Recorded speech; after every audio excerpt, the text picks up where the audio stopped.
60 বছর বয়সের পর যদি আপনার নিজের সন্তানের কাছে 1 টাকার জন্য হাত পাততে হয়, তার চেয়ে বড় নরক কিছু আর হতে পারে না। নমস্কার, আমি সুব্রত পাল। গত 17 বছর ধরে পার্সোনাল ফিন্যান্সের জগতে হাজার হাজার পরিবারকে দেখেছি।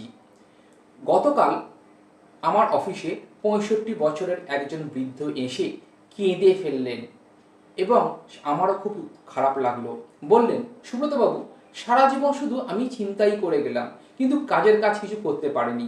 আজ রিটায়ারমেন্টের পরে পেনশনের টাকা নেই, ছেলে বৌমার কাছে আমি একটা বোঝা হয়ে গেছি। আপনিও কি ঠিক একই ভুলের দিকে এগোচ্ছেন না তো? ভিডিও শেষে এমন একটা সিক্রেট আপনার সামনে শেয়ার করব, যা আপনার বৃদ্ধ বয়সের আত্মসম্মানকে বাঁচাবে। 1 সেকেন্ড মিস করলে আপনাকে কিন্তু পস্তাতে হবে।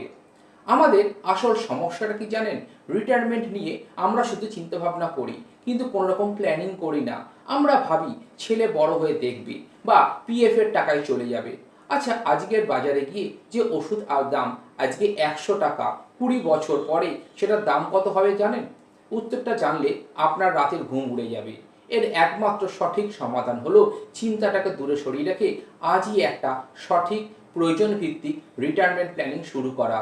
আপনার আজকে 1000 টাকার সঠিক বিনিয়োগ এবং সেটা ডাইভার্সিফাইড হওয়া উচিত।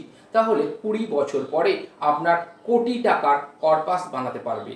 হ্যাঁ, ইনফ্লেশনের কারণে আজকে এই 100 টাকার ওষুধ, যেটা কথা আমি একটু আগে বলছিলাম, সেটা তখন হয়ে যাবে প্রায় 500 টাকার বেশি।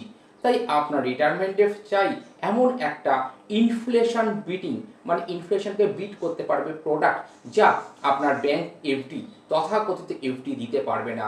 মনে রাখবেন, রিটায়ারমেন্টের পর চাকরি বদলানো যায় না, কিন্তু আজকের ভুলটা আজকে দাঁড়িয়ে আপনি বদলাতে পারবেন। আপনার বয়স, প্রয়োজন অনুযায়ী আপনার পারফেক্ট রিটায়ারমেন্ট প্ল্যানিং তৈরি করতে আজই স্ক্রিনে দেওয়া নাম্বারে ফোন বা হোয়াটসঅ্যাপের মাধ্যমে যোগাযোগ করুন আমার সাথে। বৃদ্ধ বয়সে অন্যের দয়ায় নয়, নিজের উপার্জনে বাঁচুন। এইরকম ফিনান্সিয়াল ফ্রিডমের সঠিক পাঠ পেতে অবশ্যই সুব্রত ক্যাপিটাল এবং স্মার্ট বাঙালি ইনভেস্ট করো দুটি চ্যানেলকে এখনই সাবস্ক্রাইব করে রাখুন। দেখা হচ্ছে খুব তাড়াতাড়ি আমাদের পরের ভিডিওয়ে। ভালো থাকবেন। জয় জগন্নাথ।